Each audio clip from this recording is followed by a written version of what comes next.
Hey YouTube, it's me, the Student Witch. So, I'm in my jammies in my bed.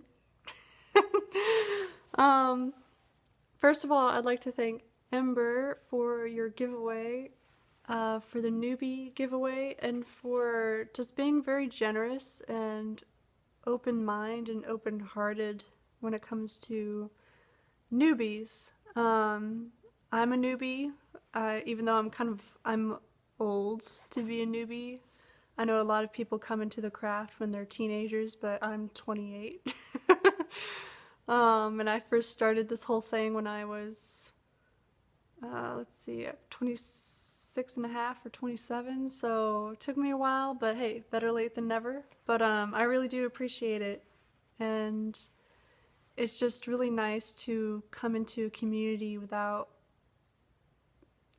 fearing bullying or, you know, having words like experience and authenticity being thrown around and used as tools to discredit someone just because they're new. So, yeah, and thank you for subscribing to all the newbies channels and for introducing us to each other. Like, that was the most amazing part of this for me anyway. And congratulations to Sergio Squishy. I saw his reaction video just now and it was really, really cute and fun. So, hooray, newbies! Anyway, so I'm being really lazy in bed. I'm about to go to bed.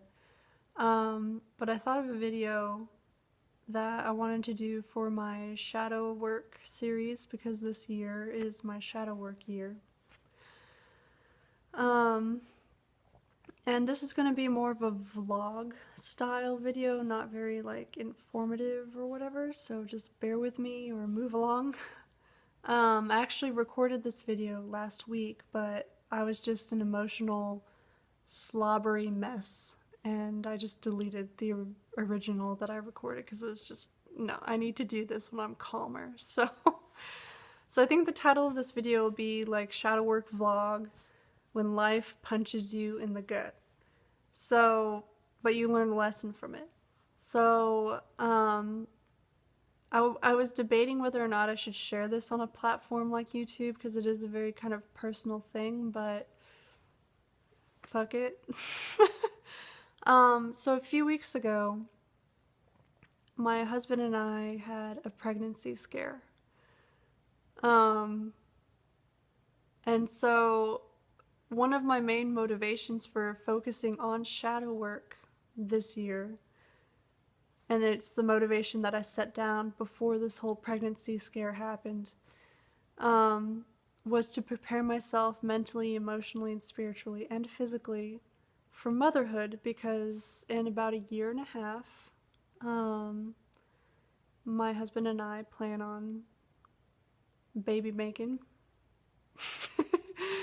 Starting a family, so, late summer, early fall 2017 would be hopefully when, or 2017 or 2018? 2018. What year? Anyway, sometime in the future, we're planning on starting a family.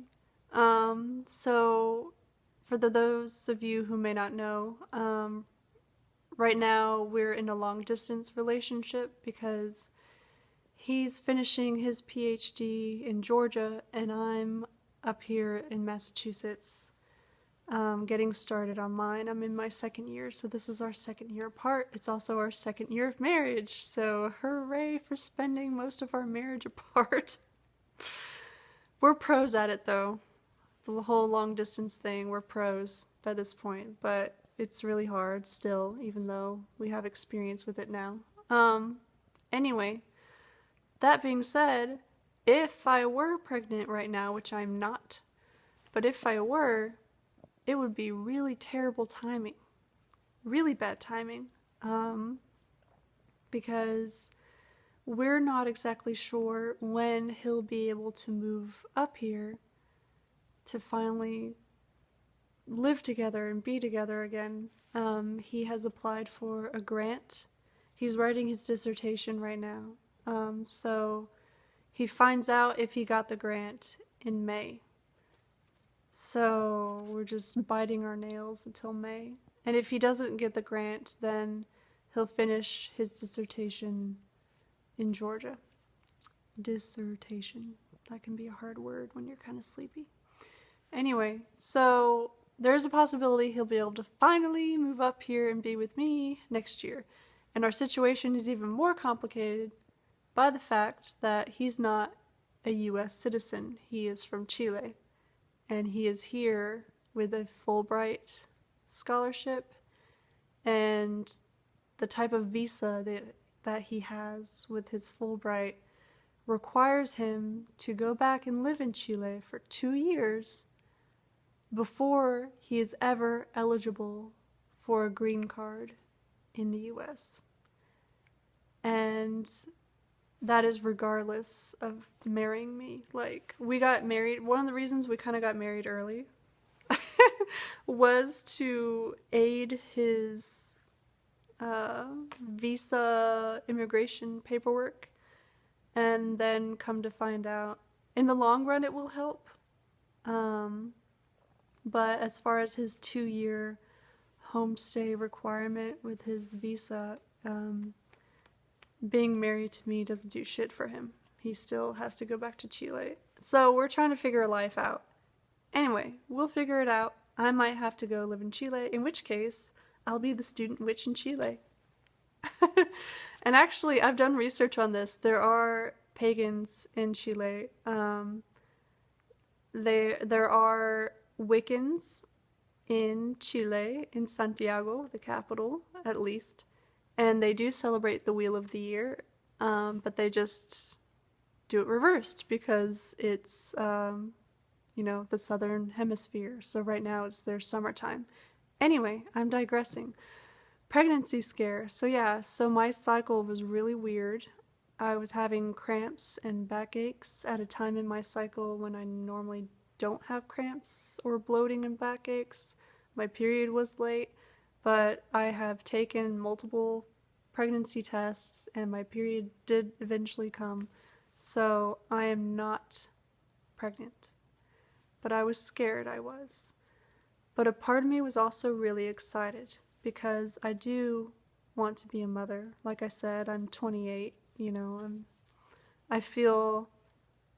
I don't feel like I'm quite ready enough, but I don't think I ever will be. I think becoming a parent is kind of like, it's one of those things you just kind of have to dive into at some point. You can mentally, spiritually, emotionally prepare, but you don't know how it's going to be until you actually do it, So I felt excited and I was hopeful, and I transitioned from fear to hoping that I was pregnant, despite the fact that it was really bad timing. And so as I was biting my nails,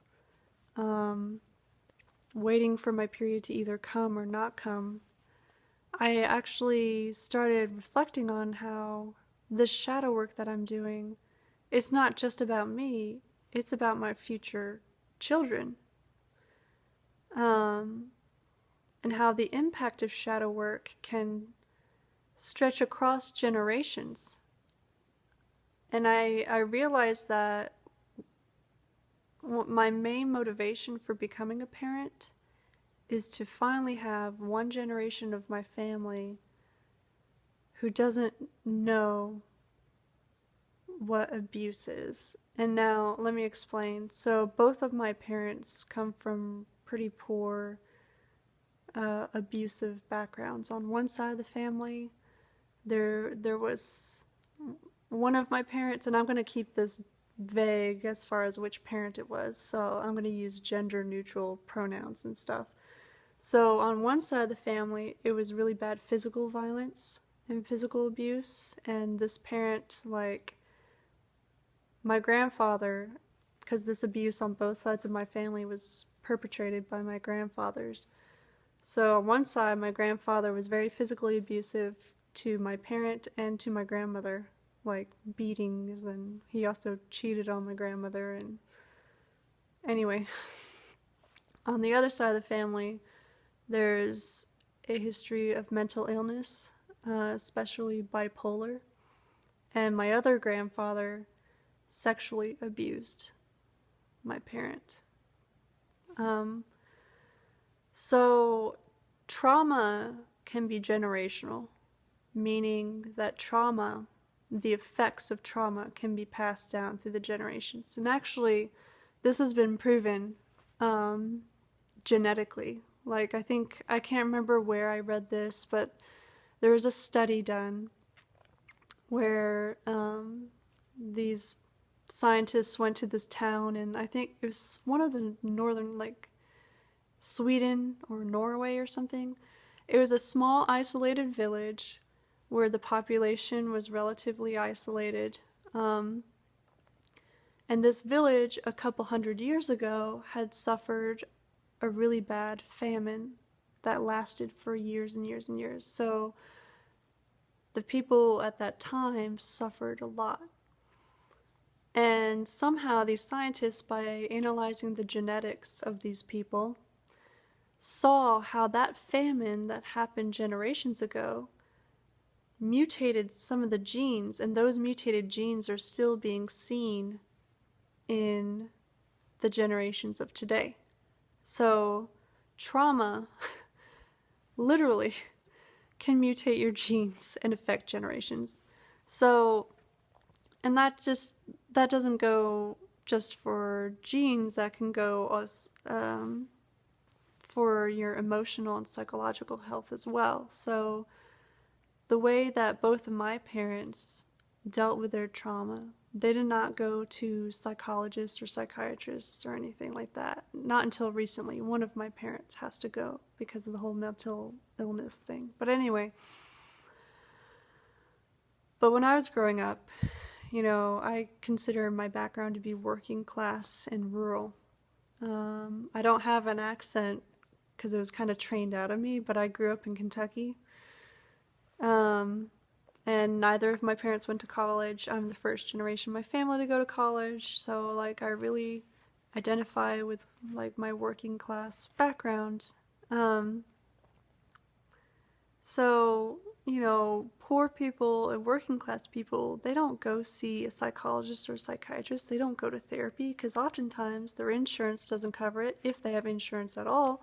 And it's also kind of the thing, like, I don't know if this is true for everybody, but at least from my observations and my experience, you just kind of suck it up. You don't complain. You suck it up, you go to work, you try to provide for your family, kind of attitude. So the way that they both dealt with the trauma that they lived through and survived may not be or may not have been the healthiest way. And because of that, my sister and I kind of felt the repercussions of that. My sister and I were never abused in the ways that my parents were. And my parents did such a better job than their parents. My parents were very dedicated, and they wanted to make sure that their kids had more opportunities and a better future than they ever could. So in that way, it's very sacrificial of my parents. But, like I said, the way that my parents emotionally and spiritually dealt and mentally dealt with the trauma that they survived impacted how they raised us. So, one of my main motivations for being a mother is to finally have a member of my fucking bloodline to not have to know what that's like. You know? To not have to know what generational trauma is, or to not have to feel that anger, that righteous anger about your grandparents and knowing how your grandparents abused and neglected your own parents, you know? There's a lot of shadow work that needs to be done in here for me regarding that. But yeah, this pregnancy scare brought all of this to the surface in me. and it made it more real, but it also taught me how solid and strong I am, because I doubt myself all the time. We all doubt ourselves, every once in a while, but I doubt my strength a lot, even though I have been through really tough situations, which I guess will be a future video. And sometimes I forget how strong I am. I forget my strength, my inner strength. And during this whole pregnancy scare, I remember I was sitting on the bus, coming back home from class, mind preoccupied about this whole pregnancy thing, scared but also hopeful, and I realized I'm scared and hopeful, but I'm also really at peace. Like in that moment, sitting on the bus, stuck in traffic, I was at peace, because there's nothing like a pregnancy scare or a possible pregnancy to put shit into perspective. Things that scared me or things that caused anxiety in me before, at that moment, didn't matter. Because the possible life I was carrying inside me, which now I know I wasn't, but at that moment I thought I was way more important.